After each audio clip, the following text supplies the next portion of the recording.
बोलिए तब ना बोलो मकसद क्या है। सबसे पहले आज धनबाद जिला की इस पावन धरती में भारत देश के एक साधारण से युवा को आज राजनीति में वो पद और स्थान दिलाया जिसको लेकर लोग सपने में भी शायद सोच ना सके। तो आज मैं अपने राजनीतिक कैरियर की अपने संगठन की एक नई शुरुआत करने जा रहा हूँ। आज शुभ दिन है। आभार पूरे राज्यवासियों का धन्यवाद आभार करते हुए आज के 2024 की पहली सूची जारी कर रहे हैं। और आज तो सबसे पहले डुमरी विधानसभा क्रमांक 33 डुमरी विधानसभा जो जिला गिरिडीह प्रमंडल उत्तरी छोटानागपुर का हिस्सा है और उस विधानसभा से मैं स्वयं प्रत्याशी हूँ जयराम कुमार महतो। विधानसभा जमुआ जो शेड्यूल कास्ट के लिए आरक्षित सीट है। विधानसभा का क्रमांक है 30। गिरिडीह जिला उत्तरी छोटानागपुर प्रमंडल वहाँ के प्रत्याशी होंगे रोहित कुमार दास। विधानसभा राजमहल क्रमांक संख्या 1 जिला साहेबगंज प्रमंडल संथाल परगना वहाँ के प्रत्याशी होंगे मोतीलाल सरकार। विधानसभा तमाड़ जो अनुसूचित जनजाति के लिए आरक्षित है क्रमांक संख्या 58 जिला रांची प्रमंडल दक्षिणी छोटानागपुर वहाँ के प्रत्याशी होंगे दमयंती मुंडा। अनुसूचित जनजाति के लिए आरक्षित है क्रमांक 51 जिला सरायकेला प्रमंडल कोल्हान उस सीट से प्रत्याशी होंगे प्रेम मार्डी। विधानसभा छतरपुर जो शेड्यूल कास्ट के लिए आरक्षित है क्रमांक 78 जिला और प्रमंडल पलामू उस सीट से प्रत्याशी होंगे पृथ्वीराज।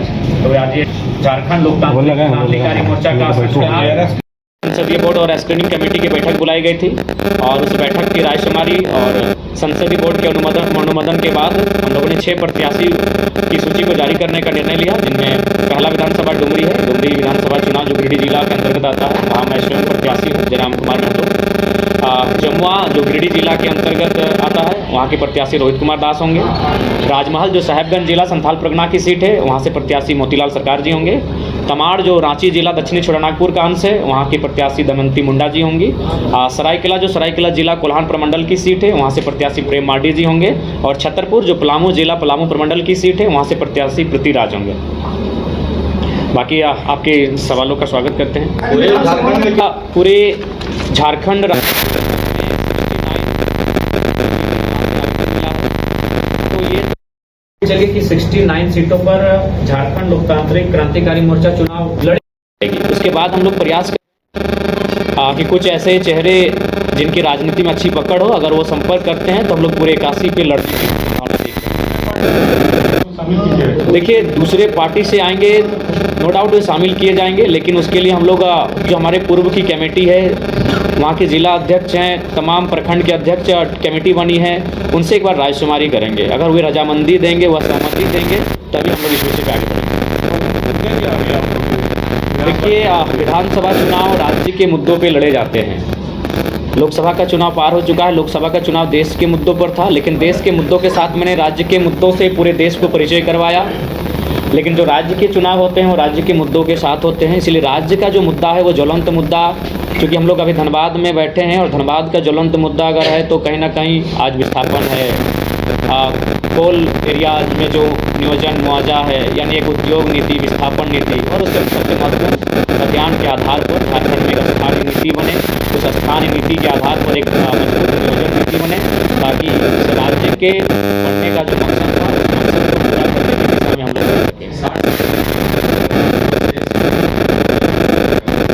चूँकि हम लोग नया संगठन है तो हम लोग चाहते हैं कि संगठन में आपसी मनमुटाव ना हो, संगठन के भीतर किसी प्रकार का द्वेष ना हो, इसीलिए हम लोग फाइनल टच देने से पहले बहुत मेहनत कर रहे हैं। अभी हमारी एक 11 सदस्यीय टीम कोल्हान प्रमंडल में जाके रायशुमारी कर रही है, रायशुमारी समन्वय स्थापित कर रही है। तो हम लोग समन्वय स्थापित कर रहे हैं। इन 6 सीटों पर समन्वय बन चुका था। इन 6 सीटों पर जो नकारात्मक चीज़ें होनी चाहिए तो वो नहीं दिख रही थी, तो इसीलिए जैसे ही हम लोग सकारात्मक हो जाएंगे बाकी की सीटों की घोषणा हमें लगता है अगर होगा तो रात को कर सकते हैं, कल सुबह कर सकते हैं। तो मतलब ये 6 सीटें हम लोग लगभग 12 घंटा मीटिंग किए हैं। 12 घंटा के निष्कर्ष के बाद हमें लगा कि ये 6 सीटें फिलहाल इन पर किसी प्रकार का मनमुटाव देखने की स्थिति में हम लोग नहीं थे, तो 6 सीटों से हम लोग शुरुआत करना चाहते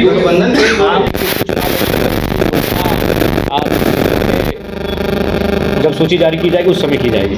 आपका चॉइस क्या है? देखिए चॉइस की अगर बात करें तो टुंडी मेरा घर पड़ता है, गोमिया ने मुझे निर्णायक लीड दिया है गोमिया ने। उसके बाद बेरमो और मांडू भी मेरे चॉइस में आता है। तो उसके बाद अगर परिस्थितियां जैसी हो रही है, बाघमारा में जिस दिन जो परिस्थितियां उस दिन उत्पन्न हुई, तो अगर बाघमारा का समीकरण बनता है तो बाघमारा को भी प्रीफर कर सकते हैं। जयराम जी, बोतल पटकने वाला मैं सबसे पहले मैं स्वीकार करता हूं कि एक युवा होने के नाते, एक स्टूडेंट होने के नाते, कि इस प्रकार के व्यवहार को मैं भी समर्थन नहीं करता, लेकिन उस व्यवहार के पीछे जो दर्द की दास्तां है, अत्याचार, शोषण और जुल्म की कहानी है, उस कहानी से अगर आप वाकिफ़ होंगे तो शायद मुझे लगता है कि वो व्यवहार परिस्थिति के हिसाब से कभी कभी हो जाता है। इंसान नहीं चाहता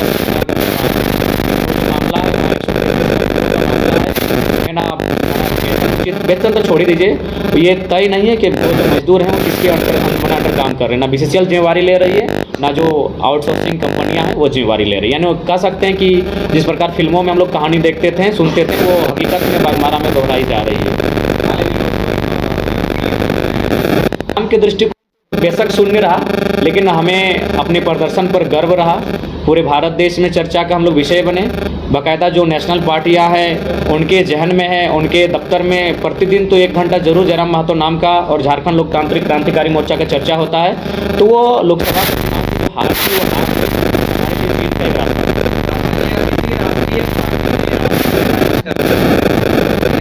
संपर्क नाम का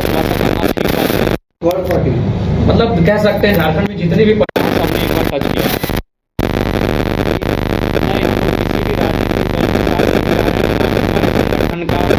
मोर्चा के बैनर तले ही चुनाव लड़ेंगे।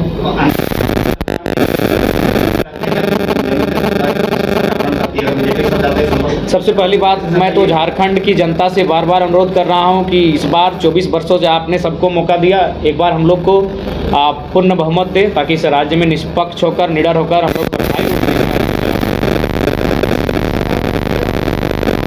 है।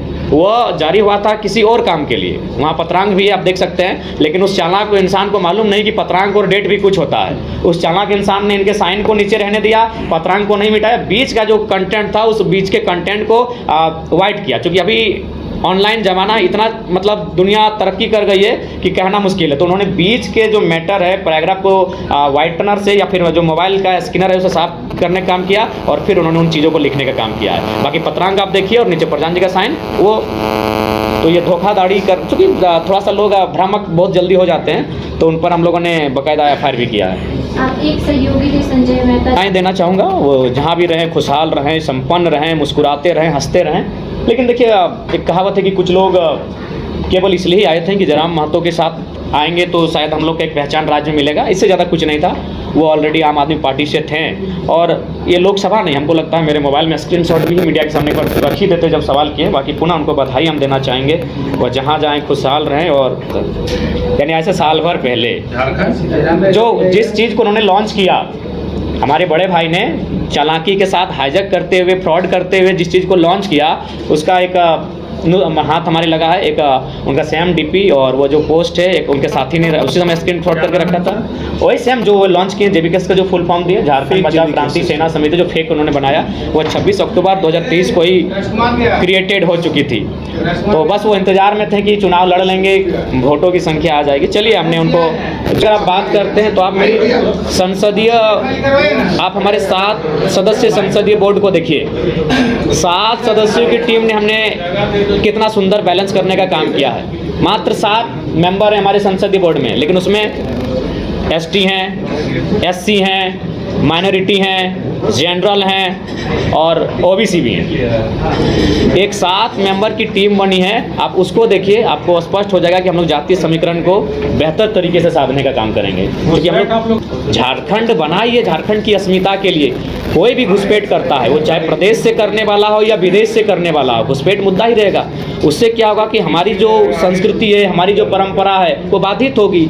और जिस प्रकार आज असुरी जनजाति, बिरोहर, बिरजिया, पहाड़िया जनजाति आज लुप्त होने के कगार पर है, आने वाला दिन जो बाकी जनजातियां हैं वे भी धीरे धीरे लुप्त हो जाएंगे। तो इसीलिए वो मुद्दा रहेगा ही। सबकी अपनी अपनी एक भौगोलिक सीमा होती है, एक सांस्कृतिक पहचान होती है, और उस सांस्कृतिक पहचान और भौगोलिक सीमा का संरक्षण अति आवश्यक है, नहीं तो ओवरलैप हो जाता है। सिल्ली को लेकर हम लोग काफ़ी गंभीर हैं, क्योंकि सिल्ली में हम लोग दूसरे स्थान पर थे। हमने वहाँ कांग्रेस को मात देने का कार्य किया था, तो सिल्ली को लेकर हम लोग काफ़ी गंभीर हैं। और हमें आशा है कि सिल्ली को हम लोग रिजल्ट में तब्दील करना चाहते हैं, इसलिए सिल्ली को लेकर हम लोग प्रतीक्षा कर रहे हैं, कुछ समीकरण साधने का काम कर रहे हैं। तो सिल्ली को लेकर हम लोग काफ़ी गंभीर हैं। हम लोग समर्थन नहीं, उनसे बातचीत हो रही है और आशा करते हैं अगर जेलकेम के बैनर तले लड़े तो सिल्ली हमारे झोली में होगा। एक दल और हम लोग सब पे लड़ ही रहे हैं तो इससे क्या होगा, थोड़ा कन्फ्यूज हो जाएगा। चयन किया जाएगा या तो अगर किसी पड़ोसी विधानसभा से अगर आवेदन आया है तो रायशुमारी करके उस प्रत्याशी को, लेकिन जिन्होंने आवेदन किया है मान के चलिए उन्हीं में से कोई प्रत्याशी होगा। देखिए अगर दूसरे दलों के नेता मान के चले अगर आवेदन किए हैं तो सबसे पहले जो हमारे संगठन के पूर्व से जो जुड़े साथी हैं, अगर वह अपने मीटिंग करके इस बात की रजामंदी देते हैं तो ही हम लोग स्वीकार करेंगे, लेकिन अपने केडर्स को तोड़कर हम लोग किसी भी प्रकार से कोई प्रत्याशी को लॉन्च नहीं करेंगे। धनबाद के सभी 6 विधानसभा के चुनाव लड़िएगा, पार्टी लड़ेगी? जी हम लोग धनबाद की ही नहीं, उत्तरी छोटा नागपुर की सारी सीटों पे चुनाव लड़ेंगे। उत्तरी छोटा नागपुर 25 की 25 सीटों पे हम लोग चुनाव लड़ेंगे और बाकी जो प्रमंडल हैं वहाँ संगठन के हिसाब से, आवेदन के हिसाब से, लोगों के फीडबैक के हिसाब से हम लोग चुनाव लड़ेंगे। कल भी हो सकता है, परसों भी हो सकता है, यानी अब हम लोग जब आगे इस दिशा में बढ़ चुके हैं तो रुकेंगे नहीं। हमें लगता है कल भी जारी हो सकता है। सूचना है कि सिंदरी और निरसा से की सूचना सही है, चूँकि मीडिया चौथा स्तंभ यूं ही नहीं कही जाती है तो आपसे झूठ कह के कोई फ़ायदा नहीं है। बिल्कुल आपकी सूचना सही है, लेकिन आप निश्चिंत रहें, हम लोग जो भी निर्णय लेंगे अपने केडर को तोड़ के, केडर को नाराज़ करके कोई भी निर्णय नहीं लेंगे। आज मीडिया का पूरा वो सवाल पे मेरा एग्रेशन था। मीडिया का रोल भारत की आज़ादी में है, मीडिया का रोल झारखंड अलग राज्य में है। मेरा जो सवाल था उनका, उस सवाल का जो उत्तर था वो उत्तर था मेरा। बट एक्टिविटीज योर तो आपका कुछ ऐसा था कि मतलब बोलित होना स्वाभाविक है, होना स्वाभाविक इसलिए है और मैं आपसे पुनः आग्रह करूंगा, चूंकि मेरा मानना है कि जो काम कार्यपालिका नहीं कर पाती है, जो कार्य विधायिका नहीं कर पाती, वो काम पत्रकारिता करती है। तो मैं आप तमाम आपके साथ, धनबाद जिला के साथ पूरे राज्य की मीडिया हाउस से निवेदन करना चाहूँगा। मैं आपको लगभग 800 से लेकर 900 विवाद समस्याओं की एक पुस्तिका है मेरे पास, अगर आप उसका समाधान कर देंगे तो मेरी आक्रामकता स्वतः समाप्त हो जाएगी। आक्रामक राजपूत समझते हैं बनेंगे उनसे आक्रामकता नहीं है, बस वो जो क्षण था, वो लम्हा था, उस लम्हे के हिसाब से आक्रामकता है। उसी वीडियो में आप देखिए, फिर हम प्रेम से बात किए, फिर हम एक उसी वीडियो में आप देख सकते हैं कि मेरा स्वरूप बदला, तो वो उस समय का लम्हा क्षम और मैंने पल होता है। ये प्रभाव बिल्कुल भी नहीं पड़ता है, क्योंकि मैं आया हूं जिनके लिए वो शोषित वंचित लोग हैं। अब 1% लोग अगर नेगेटिव करेंगे तो मैं 1% लोगों के लिए पॉलिटिक्स में नहीं आया हूं। जिस दिन मैं जिन लोगों के लिए आवाज़ उठा रहा हूं, अगर उस भीड़ में नेगेटिव आया, आप जितने भी चैनल्स में मेरा वीडियो चला है, क्योंकि मैं कमेंट पढ़ने जाता नहीं हूँ, तो आप कमेंट को पढ़िए। हमें लगता है 95% लोग समर्थन में पसंद है, तो मुझे बाहर में रहना है। आपका पार्टी का मैनिफेस्टो कब तक आ जाएगा? मैनिफेस्टो भी हम लोग आचार संहिता के ठीक सामने बाकायदा प्रेस कॉन्फ्रेंस के माध्यम से ही घोषणा करेंगे। नो डाउट ये तो चीज़ें देखने को आपको भी मिल रही हैं और बाकायदा इन चीज़ों में सत्यता भी है, क्योंकि आप तमाम जो यूट्यूबर्स जो पिछले 2 सालों से मेरे साथ जुड़े थे या फिर हम लोग की सभाओं में जाकर उन्होंने अपनी एक पहचान बनाई थी, आज वो कहीं ना कहीं हम लोग से कटे हैं। और कटने का कारण यही था कि हम लोग आर्थिक स्थिति संपन्न नहीं होने के कारण जिन लोगों ने उनको प्रलोभन देने का काम किया, स्वाभाविक उधर गए हैं, लेकिन हम उससे कोई विशेष फर्क नहीं पड़ेगा, क्योंकि अब हम लोग केवल सोशल मीडिया और यूट्यूब के प्लेटफॉर्म तक नहीं रहे। अब हम लोग मजदूर के दिलों में, शोषित वंचितों के हृदय में हम लोग राज करने लगे हैं, तो विशेष प्रभाव नहीं पड़ेगा। प्रधान महासचिव का निर्णय है, क्योंकि मैं उस समय 4-5 दिनों से मैंने आउट ऑफ डिस्ट्रिक्ट था और ये धनबाद जिला की घटना है। वो जो भी निर्णय देंगे वो पार्टी स्वागत करेगी, स्वीकार करेगी। जांच कमेटी बनी, अपना रिपोर्ट को प्रस्तुत कर दिया है, लेकिन चूंकि हमारा संगठन में नया संगठन होने के कारण काफ़ी कम लोग सक्रिय रह रहे हैं, तो इसलिए प्रधान महासचिव का दायित्व बहुत बड़ा है। इन्हें पूरा राज्य देखना पड़ता है हमारी गैरहाजिरी में, तो हमें लगता है कि बहुत जल्द उस विषय पर इनका स्टेटमेंट और जो भी अंतिम पुष्टि हो जाएगा। प्रयास करेंगे मैडम कि महिलाओं की संख्या ज़्यादा से ज़्यादा हो। आज ही देखिए हमने 2 महिलाओं को साथ रखा, 6 में 2 महिलाएं हैं, लेकिन सवाल है आवेदन पर। अगर आवेदन ही नहीं आया हो तो उसमें हमने तो खुला आवेदन रखा था, ऐसा तो नहीं। और बिल्कुल हम लोग अगर पुरुष वहाँ हैं और उस अगर जगह पर महिलाएं हैं तो हम लोगों ने महिलाओं को प्राथमिकता देने का कार्य किया है। परखें, वो पुराना लेटर है और उस लेटर का पत्रांक देखिएगा और साइन देखिएगा, बीच का जो कंटेंट है वो मेरा नहीं है, महासचिव जी का है। उस लेटर को लोगों ने डिजिटली जो डिजिटल उन्होंने स्क्रिप्ट किया है। वो लेटर किसी और कार्य से जारी हुआ था, उसका पत्रांक जो कि हम लोग सबको तो ये कहीं ना कहीं उस पर ये एफआईआर भी करने जा रहे हैं। ये प्रधान महासचिव और पार्टी की छवि को धूमिल करने के लिए कुछ घृणित मानसिकता वाले लोगों ने एक कृत्य किया है, उस पर ये एफआईआर भी करने जा रहे हैं। मैंने मतलब फेक लेटर बिल्कुल पूरी तरह से फेक है। वह जारी हुआ था किसी और काम के लिए, वहाँ पत्रांक भी है आप देख सकते हैं, लेकिन उस चालाक को इंसान को मालूम नहीं कि पत्रांक और डेट भी कुछ होता है। उस चालाक इंसान ने इनके साइन को नीचे रहने दिया, पत्रांक को नहीं मिटाया, बीच का जो कंटेंट था उस बीच के कंटेंट को वाइट